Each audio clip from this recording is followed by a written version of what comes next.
Good morning class, আমি সন্তু। তোমরা দেখছো the learning expert 2.0 YouTube channel. তোমাদের গতকাল WBCS 2023-এর যে প্রিলিমস এক্সামটা হতে চলেছে তার জন্য লাস্ট মিনিট সাজেশন পলিটির ওপর থেকে আজকের এই সেশানে করানো হবে। এছাড়া WBCS এর প্রিভিয়াস ইয়ারে যে কোশ্চেনগুলো এসেছিলো সেগুলো কিন্তু তোমাদের অলরেডি করানো হয়েছে। যদি তোমরা সেই ক্লাসগুলো না দেখে থাকো, উপরে আই বাটনে দেখবে একটা লিঙ্ক শো হচ্ছে, সেই লিঙ্কের উপরে ক্লিক করলে যে ক্লাসগুলো অলরেডি হয়ে গেছে, অর্থাৎ WBCS এর ওপর যে সাজেশন ক্লাস এবং প্রিভিয়াস ইয়ারে যে কোশ্চেনগুলো হয়েছে সেগুলো তোমরা সেখান থেকে পরপর দেখে নিতে পারবে। তো শুরু করছি আজকের ক্লাস। এর আগে কিন্তু অলরেডি পলিটির ওপর থেকে আমরা 70টা কোশ্চেন করে নিয়েছি। তো আজকে শুরু করছি 71 নম্বর কোশ্চেন থেকে। ফার্স্ট কোশ্চেন দেখো আজকে পলিটির ওপর থেকে, ভারতের রাষ্ট্রপতি নির্বাচিত হন অপশানে লোকসভা, রাজ্যসভা, রাজ্যের বিধানসভাগুলির নির্বাচিত সদস্য দ্বারা। অপশান নাম্বার বি, লোকসভা এবং রাজ্যসভার নির্বাচিত সদস্যের দ্বারা। অপশান নাম্বার সি, কেবলমাত্র লোকসভার নির্বাচিত সদস্যের দ্বারা। অপশান নাম্বার ডি, কেবলমাত্র রাজ্য বিধানসভাগুলির নির্বাচিত সদস্যের দ্বারা। তো সঠিক অ্যান্সার কি হবে? ভারতের রাষ্ট্রপতিকে লোকসভা, রাজ্যসভা এবং রাজ্যের বিধানসভার শুধুমাত্র যে নির্বাচিত মেম্বাররা আছেন তারাই কিন্তু ভারতের রাষ্ট্রপতিকে ভোট দিতে পারেন, অর্থাৎ তার নির্বাচনে অংশগ্রহণ করতে পারেন। অপশন নাম্বার এ এর সঠিক অ্যান্সার। এখান থেকে কিছু ফ্যাক্ট তোমাদের রিলেট করিয়ে দিই। লোকসভার টোটাল সিট কটা? লোকসভার টোটাল সিট হলো 545টা। এর মধ্যে দুজন অ্যাংলো ইন্ডিয়ানের সিট আছে। তো এই দুজন অ্যাংলো ইন্ডিয়ানের সিট পরবর্তী লোকসভার যে নির্বাচন হতে চলেছে সেখান থেকে কিন্তু এটা অ্যাবলিশ হয়ে যাবে। আর এই দুজন যে অ্যাংলো ইন্ডিয়ান আছেন, অর্থাৎ এরা নমিনেটেড, এরা কিন্তু ভারতের রাষ্ট্রপতি নির্বাচনে অংশগ্রহণ করতে পারেন না। একইভাবে রাজ্যসভার টোটাল সিট কটা? রাজ্যসভার টোটাল আসন সংখ্যা হলো 250টা, কিন্তু বর্তমানে রাজ্যসভার টোটাল মেম্বার কটা? 245টা। তো এর মধ্যে এই 250টার মধ্যে 12 জন হলো নমিনেটেড আর 238 জন হলো ইলেক্টেড। তো এই 12 জন নমিনেট প্রার্থী এরাও কিন্তু ভারতের রাষ্ট্রপতির নির্বাচনে অংশগ্রহণ করতে পারে না। চলে আসো পরের কোশ্চেনে। 72 নম্বর কোশ্চেন, কেন্দ্র ও রাজ্যের মধ্যে রাজস্ব বন্টন হয় যে সংস্থার সুপারিশের ভিত্তিতে, সেটি হলো। মোস্ট ইম্পর্টেন্ট কোশ্চেন, বহুবার তোমাদের WBCS এর এক্সামে কিন্তু কোশ্চেনটা রিপিট হয়েছে। 2011 সালের এটা কোশ্চেন, 2011 সালের WBCS এ কিন্তু কোশ্চেনটা তোমাদের দিয়েছিল। অ্যান্সার কি হবে? অ্যান্সার হবে অর্থ কমিশন কেন্দ্র এবং রাজ্যের মধ্যে যে রাজস্ব সেই রাজস্বটাকে বন্টন করে। অপশন নাম্বার বি এর সঠিক অ্যান্সার। চলে আসো পরের কোশ্চেনে। নিম্নলিখিত বিষয়গুলির মধ্যে কোনটি যুগ্ম তালিকাভুক্ত? কোনটা কনকারেন্ট লিস্টের অন্তর্ভুক্ত? কৃষি, শ্রমিক কল্যাণ, জনস্বাস্থ্য, স্বাস্থ্য না বীমা ব্যবস্থা? তো এর মধ্যে কনকারেন্ট লিস্ট অর্থাৎ যুগ্ম তালিকার অন্তর্ভুক্ত যেটা, সেটা হবে শ্রমিক কল্যাণ। অপশন নাম্বার বি এর কিন্তু সঠিক অ্যান্সার হবে। চলে আসো পরের কোশ্চেন। পঞ্চায়েতগুলি কেবল কর ধার্য করতে পারে? কোনো কর ধার্য করতে পারে না, কেবল সরকারি অনুদান পায়। অপশন নাম্বার ডি, কর, শুল্ক তোলা এবং ফি ধার্য ও আদায় করতে পারে পঞ্চায়েতগুলো। তো এখানে অ্যান্সার, সঠিক অ্যান্সার কি হবে? সঠিক অ্যান্সার হবে কর, শুল্ক তোলা এবং ফি ধার্য এবং আদায় করতে পারে পঞ্চায়েতের কাজ এগুলো। তো অপশন নাম্বার ডি এর কিন্তু সঠিক অ্যান্সার হবে। চলে আসো পরের কোশ্চেন। পরের 75 নম্বর কোশ্চেন এখানে দেখো যে সারকারিয়া, আচ্ছা একটুখানি জুম করে নিই আর একটু। সারকারিয়া গঠিত হয়েছিল যে সম্পর্কটি পুনর্বিবেচনের জন্য, সেটি হলো প্রধানমন্ত্রী রাষ্ট্রপতির মধ্যে সম্পর্ক, আইন বিভাগ শাসন বিভাগের মধ্যে সম্পর্ক, অপশন সি শাসন বিভাগ বিচার বিভাগের মধ্যে সম্পর্ক, না কেন্দ্র রাজ্যের মধ্যে সম্পর্ক। তো সারকারিয়া কমিশন মাথায় রাখবে, এটা কেন্দ্র এবং রাজ্যের মধ্যে সম্পর্কের জন্য এটা গঠিত হয়েছিল। তো অপশন নাম্বার ডি এর কিন্তু সঠিক অ্যান্সার। চলে আসো পরের কোশ্চেন। ভারতের সংবিধানের 24 নম্বর ধারায় কোনো কারখানায় শিশুদের নিয়োগ নিষিদ্ধ যদি তাদের বয়স কত বছরের কম হলে? সেখানে কত বছর বলা আছে? মাথায় রাখবে 14 বছরের কম শিশুদের কিন্তু কারখানায় কাজে লাগানো যাবে না। অপশন নাম্বার এ এর কিন্তু সঠিক অ্যান্সার এবং এটা ফান্ডামেন্টাল রাইটসের মধ্যে পড়ে। ফান্ডামেন্টাল রাইটসের প্রসঙ্গ যেহেতু আসলো, ফান্ডামেন্টাল রাইটস আর্টিকেল নাম্বার কত থেকে কত পর্যন্ত? মাথায় রাখবে আর্টিকেল 12 থেকে আর্টিকেল 35 পর্যন্ত একে বলা হয় ফান্ডামেন্টাল রাইটস। ফান্ডামেন্টাল রাইটস কততম পার্টের মধ্যে পড়ে? এটা পড়ে পার্ট 3 এর মধ্যে। চলে আসো পরের কোশ্চেনে। 77 নম্বর কোশ্চেন। ভারতের নতুন সংবিধান কবে গৃহীত হয় অর্থাৎ স্বাক্ষরিত হয়। গৃহীত হওয়া মানে কি, স্বাক্ষরিত অর্থাৎ সাইন হয়। তো এটা স্বাক্ষরিত হয় বা গৃহীত হয় 26 নভেম্বর 1949 সালে। অপশন নাম্বার এ এর কিন্তু সঠিক অ্যান্সার হবে। এর জাস্ট 2 মাস পরে অর্থাৎ এর পরের বছর 26 জানুয়ারি 1950 সালে এই সংবিধানটা কিন্তু চালু হয়। তো সংবিধান চালু হয় কবে থেকে? 26 জানুয়ারি 1950। আর গৃহীত হয় যখন কোশ্চেন দেবে মাথায় রাখবে, কারণ ম্যাক্সিমাম ক্যান্ডিডেট ভুল করে, গৃহীত হয় 26 নভেম্বর 1949 সালে। চলে আসো পরের কোশ্চেন, 78 নম্বর কোশ্চেন। ভারতীয় সংবিধানের ষষ্ঠ তফসিলে অর্থাৎ 6 শিডিউলে যে বিষয়গুলো উল্লেখ আছে সেটা কি? অপশন এ আসাম, মেঘালয়, মিজোরামের রাজ্যের উপজাতি এলাকাগুলো প্রশাসন। অপশন বি কতগুলো রাজ্যের তফসিলিভুক্ত এলাকাগুলোর প্রশাসন ও নিয়ন্ত্রণ। অপশন নাম্বার সি কোনো কোনো ক্ষমতা এবং বিষয় কেন্দ্র ও রাজ্যগুলির অধীনে থাকবে। অপশন ডি দল ত্যাগের কারণে কোনো সদস্য পদ বাতিল হবে। তো এখানে ষষ্ঠ তফসিলিতে যেটা বলা হয়েছে সেটা কি? সেটা হলো আসাম, মেঘালয় এবং মিজোরাম রাজ্যের, এছাড়া আরেকটা রাজ্য আছে মাথায় রাখবে, আসাম, মেঘালয়, মিজোরাম এবং ত্রিপুরা, 4টে রাজ্যের উপজাতিদের এলাকাগুলোর প্রশাসন। তো অপশন নাম্বার এ এর কিন্তু সঠিক অ্যান্সার হবে। অনেক সময় এখান থেকে কোশ্চেন দেয় যে ষষ্ঠ তফসিলে কোন রাজ্যের উল্লেখ নেই, সেখানে মণিপুর দেওয়া থাকে, মাথায় রাখবে সেখানে অপশানে থাকবে মণিপুর, এটা কনফিউজ করার জন্য। তো মণিপুর কিন্তু সেখানে অ্যান্সার হবে, কারণ ষষ্ঠ তফসিলে আসাম, মেঘালয়, মিজোরাম এবং ত্রিপুরা এই 4টে রাজ্যের কিন্তু উল্লেখ আছে। দল ত্যাগের কারণে সদস্য পদ বাতিল হবে, এটা কততম তফসিলিতে বলা আছে? এটা বলা আছে 10th শিডিউলে, মাথায় রাখবে, বহুবার কোশ্চেন দিয়েছে, ইম্পর্টেন্ট কোশ্চেন এটা। চলে আসো পরের কোশ্চেনে, 79 নম্বর কোশ্চেন। সংবিধান সভার সভাপতি কে ছিলেন? বি আর আম্বেদকর, চক্রবর্তী রাজা গোপালাচারী, রাজেন্দ্র প্রসাদ না জওয়াহরলাল নেহরু? তো সংবিধান সভার সভাপতি ছিলেন doctor Rajendra Prasad. Option number C এর কিন্তু সঠিক অ্যান্সার। চলে আসো পরের কোশ্চেন, নিম্নের বিবৃতিগুলি বিবেচনা করে কোনটি বা কোনগুলো সঠিক সেটা নির্বাচন করো। রাজ্যসভা একটা স্থায়ী প্রতিষ্ঠান, অবভিয়াসলি ঠিক বলা আছে, কারণ রাজ্যসভাকে ভঙ্গ করা যায় না। রাজ্যসভার প্রতি সদস্য সর্বোচ্চ 5 বছর পদে আসীন থাকতে পারে, এটা কিন্তু ভুল বলা আছে, 5 বছর নয় 6 বছর পদে আসীন থাকতে পারে।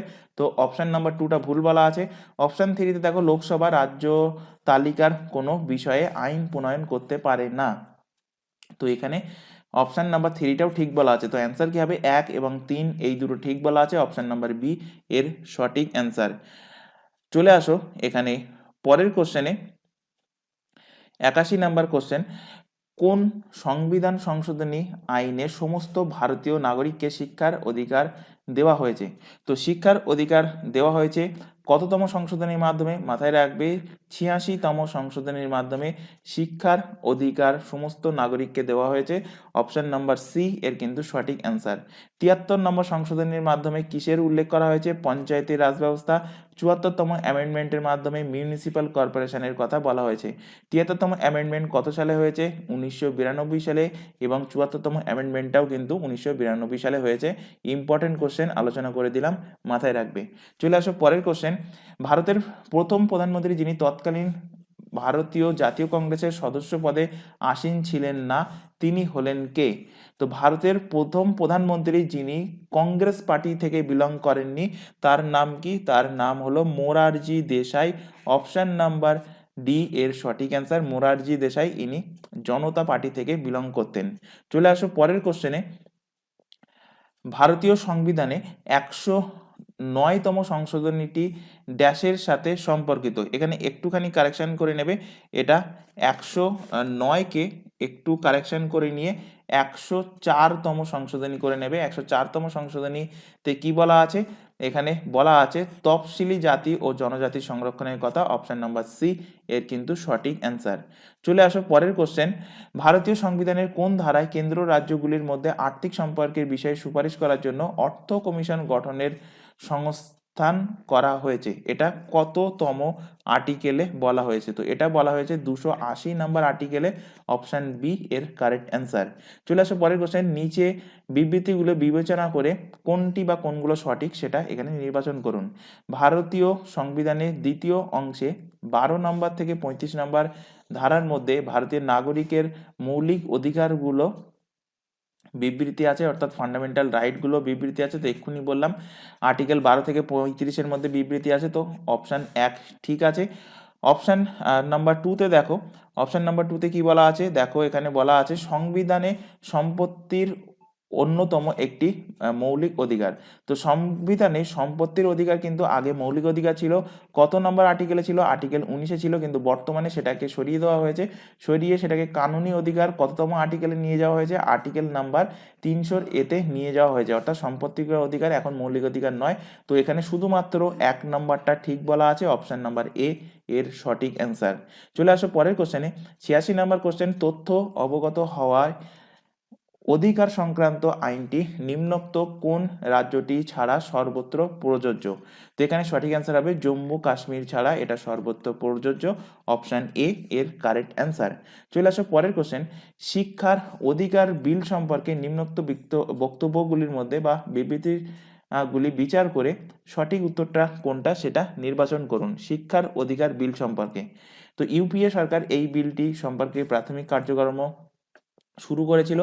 অপশান নাম্বার 2-তে বলা আছে দেখো, বিলটিতে উল্লেখিত একটি অন্যতম বিষয় হলো এতে পার্শ্ববর্তী অঞ্চলে পিছিয়ে পড়া ছেলে মেয়েদের বেসরকারি স্কুলে ভর্তি হওয়ার সময় প্রায় 25% আসন এখানে খালি রাখতে হবে।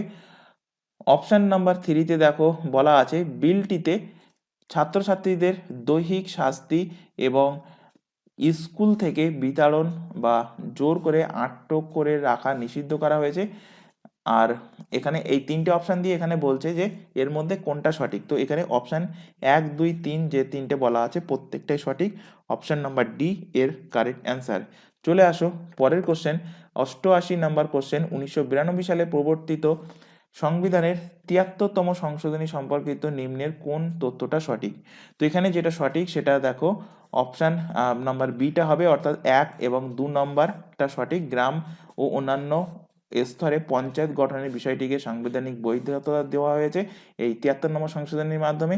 অপশান নাম্বার 2-তে দেখো বলা হয়েছে সংবিধানের শহরে স্বায়ত্তশাসিত সংস্থাগুলি সম্পর্কে একটা নতুন অংশ সংযোজিত করেছে। তো 73 নম্বর সংশোধনীর মাধ্যমে সেটা করেনি, এখানে কিন্তু শুধুমাত্র পঞ্চায়েতের কথা বলা হয়েছে 73 নম্বর সংশোধনীর মাধ্যমে।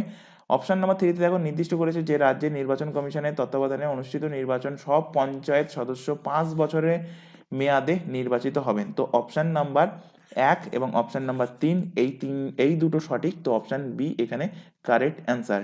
চলে আসো পরের কোশ্চেনে, ভারতের রাষ্ট্রপতি সারা দেশে মোট কতবার জাতীয় আপাতকালীন অর্থাৎ ন্যাশনাল ইমার্জেন্সি ঘোষণা করেছেন?